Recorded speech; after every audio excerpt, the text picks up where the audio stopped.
Ini adalah IHSG dan 3 saham edisi Oktober minggu pertama. Stay tune.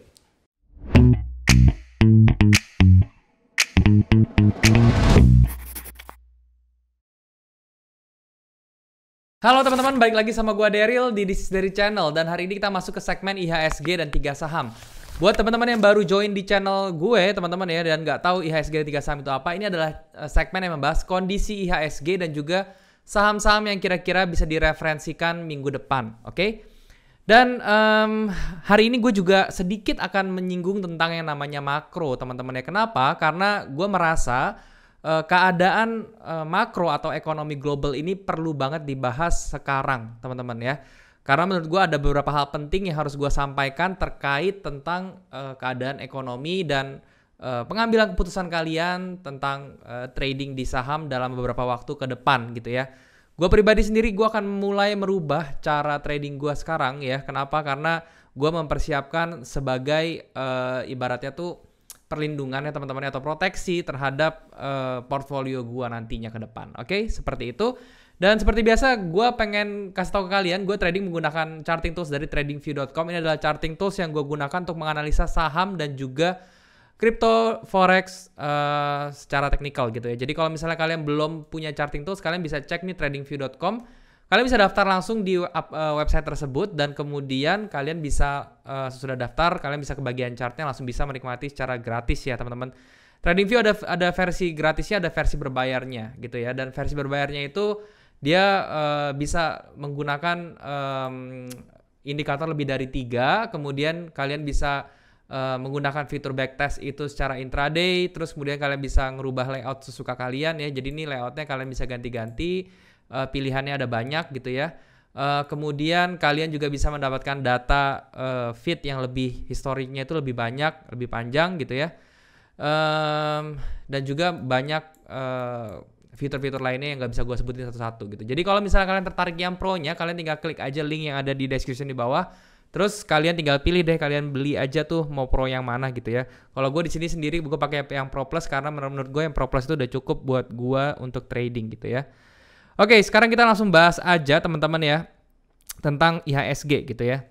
Kalian bisa lihat keadaan IHSG sekarang itu dia sudah terkoreksi teman-teman ya sampai ke level 7 ribuan sesuai dengan yang kita omongin kemarin gitu ya. Dan dengan ada konfirmasi seperti ini, gue akan menyampaikan sedikit pandangan gue tentang apa yang sudah terjadi di dunia global teman-teman ya, atau makroekonomi dunia yang cukup mengkhawatirkan menurut gue gitu ya. Kenapa? Pertama, patokan gue selalu kita bahas satu-satu dulu teman-teman, nanti baru ke Indonesia gitu ya. Gue bahas dulu dari akarnya teman-teman ya. Akarnya itu selalu kita kiblatnya tuh ke US teman-teman. Dan kalau misalnya kalian tahu, US itu sekarang sudah menghadapi resesi ya. Kenapa gue bisa bilang begitu? Karena berdasarkan pengertian ya, resesi itu kan sebenarnya penurunan GDP secara quarterly 2 kuartal teman-teman ya. Dia mengalami penurunan negatif gitu ya. Dan Amerika itu sudah mengalami hal tersebut dari bulan kemarin seperti itu. Oke, jadi technically mereka tuh sudah masuk resesi gitu loh. Dan sekarang pertanyaannya, kenapa Indonesia tidak terlalu berdampak gitu ya? Dan ini nanti gue akan jelasin, tetapi gue akan akan kasih tahu dulu pandangan gue tentang kelanjutan ekonomi US itu seperti apa sih nantinya. Jadi menurut gue ini sesuatu yang sangat berbahaya teman-teman sekarang ya. Kenapa? Karena resesi kali ini tuh menurut gue sangat-sangat berbeda, sangat-sangat spesial dibandingkan kalau kita compare ke tahun 2008, 2013 gitu ya. Even kalau misalnya kita compare ke yang tahun 92 itu juga jauh sangat berbeda ya. Yang ini tuh akan efeknya tuh agak sedikit menyeramkan. Bukannya gue mau menyebar food teman-teman ya, tetapi gue akan memang faktanya seperti itu gitu loh. Kalau misalnya kalian mau compare teman-teman ya, krisis yang akan terjadi di tahun ini atau di 2023 awal nantinya, kejadiannya itu mirip-mirip seperti kalau misalnya kalian compare itu di tahun 1970-an gitu ya, atau bahkan yang 1945 gitu, yang pas Perang Dunia Kedua gitu. Kenapa? Karena situasinya tuh mirip ya. Sekarang 2020 kemarin ya, itu terjadi coronavirus ya teman-teman, yang dimana menyebabkan orang-orang tuh banyak di rumah sehingga ekonomi tuh pasti tersendat gitu ya, atau bisa dibilang ekonominya lumpuh ya. 1945 juga sama, Perang Dunia, orang-orang berada di rumah, ya memang penyebabnya berbeda, tapi intinya sama-sama menyebabkan orang sama-sama di rumah, ekonomi lumpuh. Itu yang pertama. Kemudian masalah supply chain teman-teman ya. Jadi kalian tahu ya di 2017-2018 Presiden Donald Trump dulu ya yang menyebabkan apa namanya perang ekonomi ke Cina, trade wars teman-teman ya, perang perdagangan. Itu merusak supply chain atau beberapa kerjasama yang penting sebenarnya ya dari US dengan China gitu. Terus kemudian Ukraine versus Russia itu juga menghancurkan, bukan menghancurkan ya, ibaratnya itu merusak supply chain yang ada di dunia gitu loh. Sekarang supply chain terganggu gitu loh. Memang tidak separah pada saat Perang Dunia Kedua dulu gitu ya, tetapi ini juga cukup mengganggu. Jadi supply chain perdagangan itu terganggu, menyebabkan ekonomi dari beberapa negara itu juga pasti terganggu gitu ya. Kemudian kita bisa lihat lagi kasusnya UK teman-teman ya. UK kemarin baru apa namanya krisis juga yang disebabkan sama pension fundnya mereka gitu ya, sehingga menyebabkan pemerintahan UK itu harus mengambil langkah intervensi untuk mencegah hal tersebut menjadi lebih parah gitu. Tapi intinya UK juga sekarang sedang kena hit ya teman-teman ya. Di samping kemarin UK juga berduka gitu ya dengan kehilangan ratu mereka, ditambah lagi dengan kasus seperti ini, itu tidak sangat baik ya. Kemudian masalah apa lagi? Oh ya, dari Asia sendiri teman-teman ya, China yang kita bilang sebagai negara yang sangat superior sekarang gitu ya, yang mau menyalip US. Itu juga beberapa waktu yang lalu dia terkena masalah di salah satu perusahaan properti terbesar mereka gitu ya, Evergrande kalau nggak salah. Itu mengalami collapse teman-teman ya. Dan kalau misalnya kalian ikutin ekonominya China teman-teman ya, sebenarnya hutang mereka itu sangat-sangat banyak ya, terkait dengan proyek dari kereta cepat segala macam, itu utangnya sangat-sangat luar biasa gitu. Dan itu sangat-sangat tidak baik untuk keadaan sekarang kalau misalnya ekonomi krisis itu ngehits secara global gitu ya. Itu menyebabkan langkah-langkah fiskal dari China itu sangat terbatas seperti itu. Kemudian ya teman-teman, yang lebih menyeramkannya lagi apa ya, kita balik lagi ke US ya teman-teman ya. Di US itu kalau misalnya kita perhatikan sekarang inflasi sudah luar biasa ya, 8% lebih, menginjak 9% nantinya gitu ya.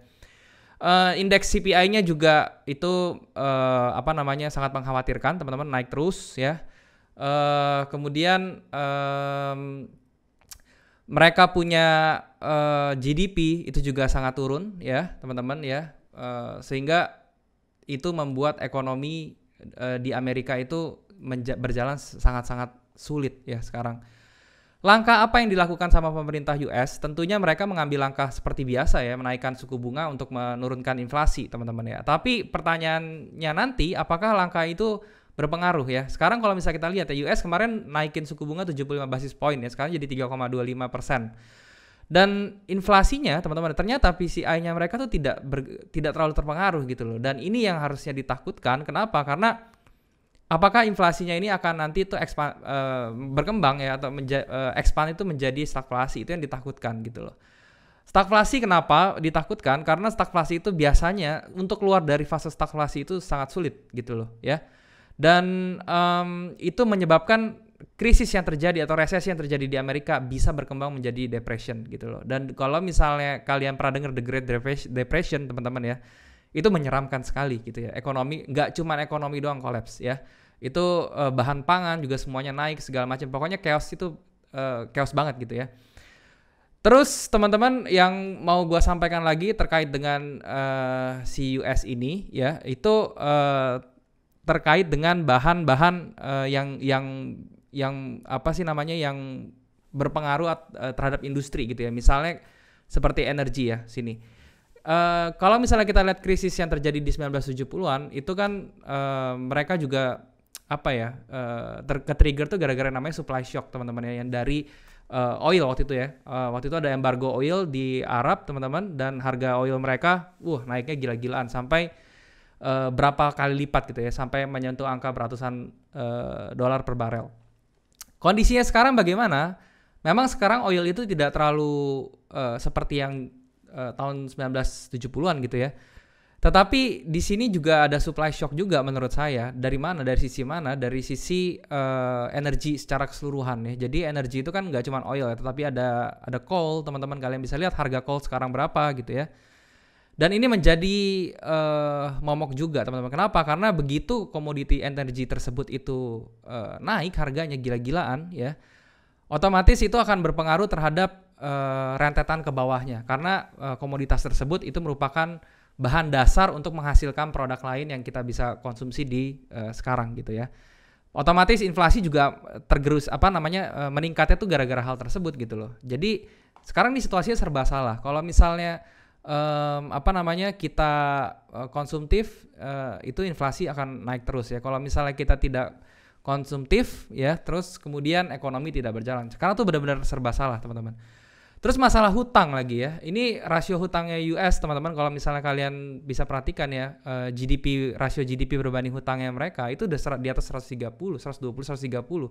Dan ini luar biasa sekali ya. Kalau yang kita tahu teman-teman ya, rasio utang yang aman itu 60%-an gitu loh. Sekarang mereka sudah di 130-an. Dan gak cuma US doang ternyata. Banyak dari negara-negara di US, di Eropa gitu ya. Bahkan di Asia yang rasio hutangnya itu sudah di atas nilai standar, yaitu di atas 60%. Dan ini mengkhawatirkan. Apa satu-satunya jalan untuk mereka untuk keluar dari inflasi teman-teman ya? Menurut saya ya balik lagi ke money printing ya.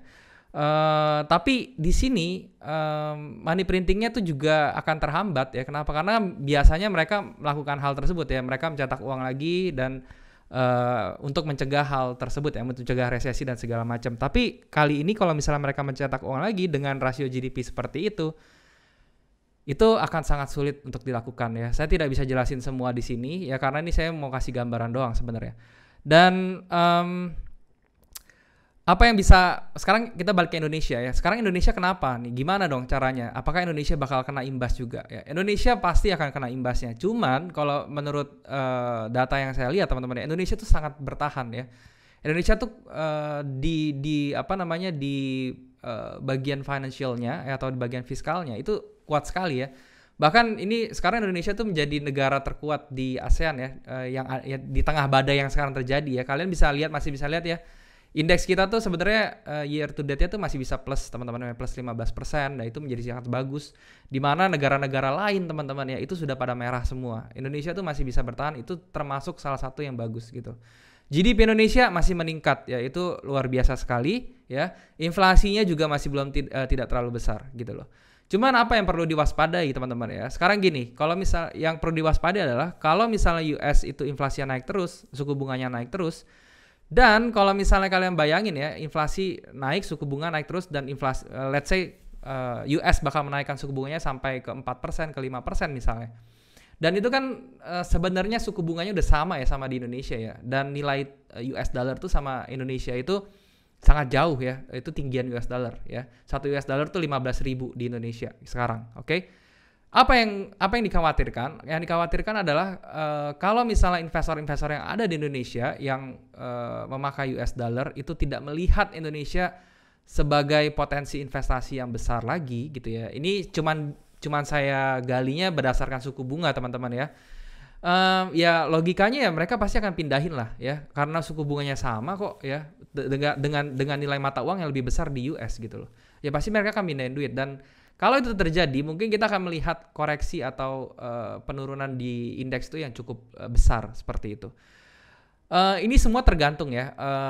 Kalau misalnya kita lihat data lagi, ya, yang bagusnya sekarang perputaran uang di indeks kita ini atau di saham kita itu sudah imbang teman-teman ya, antara investor domestik dengan investor internasional seperti itu. Itu bagusnya. Jadi kalau misalnya mereka keluar, harusnya sih sebenarnya kita tuh masih bisa bertahan ya, asalkan kita semua tuh tidak panik dan masih beraktivitas di pasar perdagangan saham ini gitu loh. Dan kalau misalnya kepanikan itu muncul ya dari satu aja teman-teman, satu trigger aja yang muncul di Indonesia teman-teman ya. Misalnya contohnya inflasi yang naiknya gila-gilaan seperti itu gitu ya, atau apapun itu yang menyebabkan kepanikan di market ya, itu kemungkinan besar market kita juga akan runtuh seperti itu. Jadi itu yang perlu saya sampaikan hari ini terkait dengan makroekonomi secara global gitu ya. So apa yang harus kita persiapkan? Kalau dari saya teman-teman ya,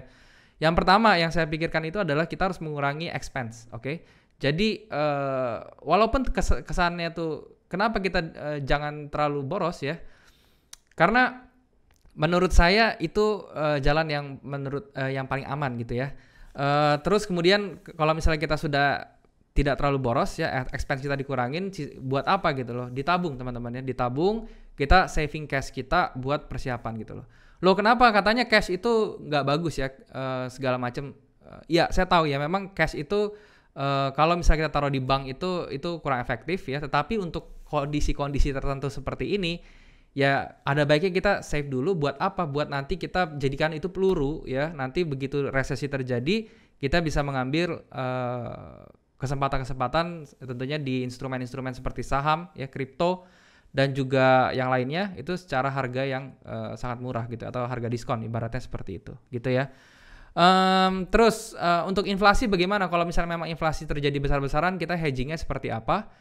Kalau saran saya ya saya balik lagi ke konvensional ya. Kalian bisa beli emas fisik gitu ya, atau mungkin sekarang kita harus memperhatikan kripto teman-teman ya. Kenapa? Karena kripto ini sudah mulai banyak dari pemain-pemain besar itu yang memperhatikan kripto ya. Lantaran si kripto ini sudah mau memenuhi perizinannya secara legalnya atau secara hukumnya gitu ya. ETF mereka juga sudah pengen disahkan gitu. Mereka lagi mengusahakan hal tersebut, dan itu kalau terjadi ya mungkin saja nanti si kripto ini bisa menjadi hedging dari US dollar gitu ya. Jadi inflasi kalau misalnya terjadi, yang dulu kita ke emas gitu ya, sekarang emas dia punya saingan, gak cuma emas sendirian, yaitu dia punya kripto sekarang gitu loh. Jadi dua hal ini aja sih yang mungkin akan gue perhatikan, walaupun kripto itu merupakan aset yang memiliki resiko yang sangat besar gitu ya, tetapi ya gue nggak menutup mata untuk mengacuhkan si kripto ini, karena kripto ini menurut gue punya potensi gitu, walaupun gue akan bertindak secara hati-hati seperti itu. Oke? Ya itu aja teman-teman. Sekarang kita balik lagi ke ke indeks kita ya. Semoga bisa bermanfaat apa yang gue sharing tadi ya. Sekarang indeks kita sekarang berada di level 7040 gitu. Ini juga sesuai dengan apa yang kita bilang kemarin ya teman-teman ya. Di sini ada false break di double top seperti ini ya. Double topnya terjadi secara kompleks teman-teman ya. Di sini ada top pertama, kemudian dia bisa bikin sideways, baru dia bikin top yang men-trigger double top ini. Jadi sideways ini yang menyebabkan ini disebut sebagai double top kompleks. Terus dia turun, sekarang baru sampai pertengahan jalan di 7.000 ya. Target saya sih sebenarnya masih ada di 6.700 ya. Dari hari Jumat kemarin ini masih dia muncul ya teman-teman, candle bullish rejection seperti ini yang mengindikasikan ya ada kemungkinan dia koreksi ke atas gitu. Tapi menurut saya walaupun dia seperti ini, harganya tetap akan tergerus ke level 6.700 ya. Yang di sini hari Senin kita bisa melihat nanti kalau misalnya candlenya berakhir bearish, ini kemungkinan besar shadownya akan ditutup dan dia akan lanjut sampai akhir minggu ke level 6.700-an seperti itu. So strategi apa yang harusnya bisa dilakukan untuk keadaan seperti ini? Kalau saya pribadi teman-teman, saya sudah mengganti style saya ya. Saya tidak mau investasi atau trading secara swing teman-teman di saham ini di kondisi yang sekarang gitu. Kenapa? Karena resikonya terlalu besar ya. Kita nggak ada yang tahu kapan crash itu akan terjadi, tapi lebih baik kalau misalnya saya bisa bertindak gitu ya, saya akan persiapkan dari sekarang gitu. Makanya saya mengganti trading style saya akan mencari saham-saham yang bisa ditradingkan dalam jangka waktu yang lebih pendek seperti itu ya. Oleh karena itu saham-saham yang bisa kalian rekomendasikan sekarang ya sesuai dengan trading saya sekarang gayanya, saya mengambil saham-saham yang benar-benar second liner, third liner ya, saham-saham kecil gitu loh. Kenapa? Karena biasanya pada saat dia itu koreksi besar-besaran nantinya yang manggung itu adalah saham-saham kecil ya, seperti itu. Yang pertama teman-teman yang kalian bisa simak ya, itu adalah Bali teman-teman ya. Nah, Bali ini kenapa saya bilang bagus ya? Saya sudah lihat datanya si Bali ini, dia lumayan ya, dia punya laporan keuangan lumayan, dia punya revenue juga lumayan gitu loh. Jadi dia memang ada kenaikan dari bulan Juli sampai bulan Agustus, kemudian dia koreksi. Koreksinya ini sekarang sudah sampai ke area demand-nya dia, dan di area demand dia muncul bullish impulsif, dan hari Jumat kemarin dia ditutup dengan bullish rejection seperti ini. Jadi ini tampaknya worth it untuk kalian pertimbangkan gitu ya. Untuk entry-nya kalian bisa di 910 teman-teman ya, stop loss-nya di 845, dan untuk TP-nya kalian bisa coba di level kurang lebih di 1050 sampai 1070 seperti itu untuk targetnya ya. Risk reward rasionya 1/2,38, jadi ini masih oke untuk kalian tradingkan kayak gitu. Kemudian berikutnya ada Jawa, teman-teman ya. Nah, ini saham-saham seperti ini saham-saham yang nggak biasa saya referensikan, tetapi kondisi seperti ini saya mencari saham-saham seperti ini, yang mana dia bearish, dia bikin akumulasi, terus ada tendensi dia untuk naik gitu ya. Untuk si Jawa ini kalau misalnya kalian perhatiin, dia di hari Kamis juga bullish ya, bullish besar. Laporan keuangannya pun saya cek ya. Jadi kalau saham-saham seperti ini saya ngecek laporan keuangannya dulu. Kalian bisa lihat dari volumenya juga ya. Ini volumenya akumulasinya kental banget ya. Kalian bisa lihat ini sideways dengan volume bullish yang sangat-sangat luar biasa. Walaupun kalian nggak usah pedulin warnanya ya. Kalian tinggal lihat candle-candlenya aja nih ya, histogramnya aja. Dia volumenya melonjak. Di sini juga tanggal 22 Agustus melonjak, 7 September melonjak. Artinya saya berasumsi di sini ada akumulasi, teman-teman ya. Kenapa saya tahu akumulasi? Karena dia tendensinya itu dia bikin inverted HNS seperti ini ya. Dengan ada satu fake out di bawah, dia bikin satu Quasimodo level yang cukup oke. Itu tandanya dia diakumulasi gitu. Nah, sekarang di hari Jumatnya dia terkoreksi cukup dalam ya, ARB tepatnya. Tetapi buat saya, teman-teman ya, saya suka saham-saham yang begini gitu. Mungkin ini saya akan tunggu, mungkin hari Senin kalau dia merah lagi kita bisa tunggu di 132 kayak gitu. Tapi kalau misalnya nanti dia pas hari Senin dia buka ya teman-teman, dan dia bisa close di 153, kita bisa langsung entry. Jadi skenario-nya kalian mau tunggu dia di 132 atau di atas 155 gitu ya. Jadi itu menjadi pilihan kalian ya. Untuk stop loss-nya di bawah 122 ya teman-teman. Kemudian untuk TP-nya si Jawa ini kalian bisa incer di level kurang lebih di 196 sampai 198 ya. Risk reward ratio terbanding 5 nih ya. Jadi menurut saya ini oke banget untuk kalian tradingkan di waktu yang seperti ini. Oke, seperti itu teman-teman. Nah, sekarang untuk saham-saham yang sudah kalian request teman-teman, yang pertama ada BBYB. Oke, untuk BBYB ini dia masih terkoreksi. Di sini ada satu structure yang penting di 950-an ya, dia sudah di break nih, kalian bisa lihat sendiri ya. 940-an di break ke bawah dengan impulsive candle. Jadi ini menurut saya masih kurang oke ya. Kemudian Pegas sendiri ini juga sekarang memang trennya masih naik teman-teman ya, dan kalau misalnya kalian perhatiin dia sekarang berada di level demand-nya ya teman-teman, dan dia sekarang bikin base kecil. Kalian bisa mulai entry si Pegas kalau misalnya dia bisa close di atas candle yang ini, yaitu di atas 1770, itu akan menjadi aman ya. Kemudian untuk stop loss-nya tetap di 1655, targetnya kalian bisa taruh di high-nya yaitu di level 2010 sampai 2020 gitu ya. Seperti itu untuk Pegas. Kemudian berikutnya ada ADMR. Oke, untuk ADMR ini fasenya masih di sideways, belum ada volume yang meningkat di sini kecuali di tanggal 9 September ya. Menurut saya ADMR ini bisa sih kalian bisa entry ya, dengan catatan stop loss-nya tuh pokoknya yang kalian jaga itu jangan sampai dia di bawah 1680 ya. Kalau di atas itu masih oke untuk kalian tradingkan entry. Target menurut saya di gap yang sebelah sini 2145 itu sudah oke, atau kalian mau taruh di 2235 juga masih oke ya untuk ADMR seperti itu. Kemudian berikutnya ada Arko.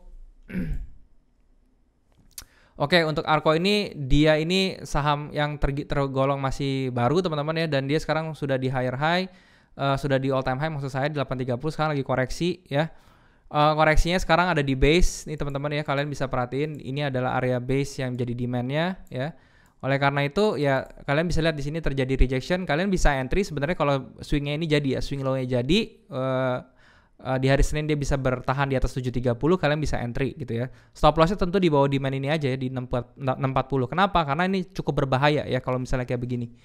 Takutnya dia nanti digerus ke bawah, itu akan dalam lumayan ya. Untuk Arko seperti itu. Next-nya ada Breeze. Oke, untuk Breeze ini juga sekarang berada di tahanan atau di level support teman-teman ya. Kalian bisa ambil entry juga kalau misalnya nanti di hari Senin dia bisa bertahan di atas 1500, kalian bisa nge-buy ya untuk si Breeze. Tapi kalau di bawah itu saran saya di wait and see dulu, oke? Kemudian berikutnya ada BBCA. Oke, BBCA kalau misalnya kalian perhatiin di hari Jumat kemarin dia itu naik 2%, itu cukup bagus teman-teman ya. Koreksinya dia memang di level 8225 itu tahanan dia ya, dan dia kemudian dia bisa naik ke atas. Hari Senin mungkin dia masih bisa akan rally dan membentuk satu kali higher high lagi, yaitu di angka sekitar 9.000 sampai 9.200 ya. Jadi itu menjadi target BCA berikutnya. Kemudian berikutnya ada SRTG. Nah, SRTG ini kalian bisa perhatiin ya, di sini ada pattern bearish teman-teman ya, kalian bisa lihat di sebelah sini. Nah, ini ada bearish flag yang sudah patah ke bawah. Kalau misalnya kondisinya seperti ini, bagaimana? Dia sekarang sudah berada di pivot, dia punya flagnya teman-teman ya, yaitu di angka 2620 dan dia ada reaksi. Kalau saya pribadi, saya akan tunggu nanti dia sampai terbentuk swing low. Jadi nanti kalau Senin dia bisa bertahan di atas 2.700, ini ada kemungkinan bisa naik.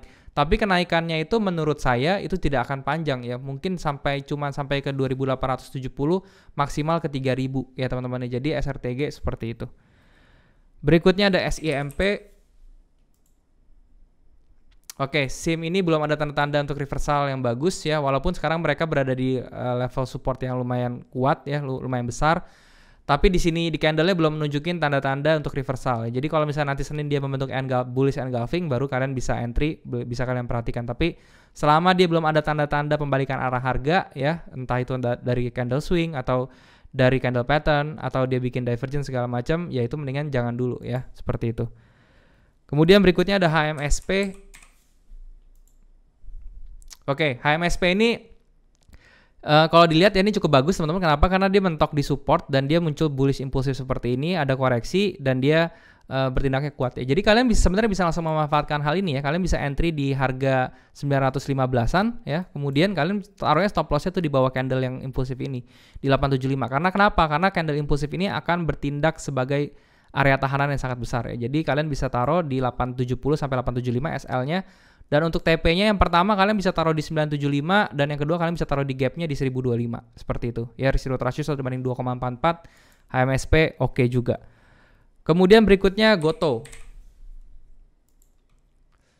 Nah, untuk Goto ini area yang saya tandain itu di 230 ya, dan sekarang dia kemarin dia ada retracement ke atas, maksudnya ada rally ke atas, kemudian di retrace lagi sampai dijebol nih ya, dia punya low-nya dari candle ini. Itu bukan pertanda yang bagus ya. Jadi untuk Goto saya masih belum belum perhatikan, kecuali nanti begitu dia break sampai ke 230 dia masuk lagi ya, otomatis ini menjadi double top kecil ya. Itu baru saya bisa perhatikan si Goto ini gitu ya.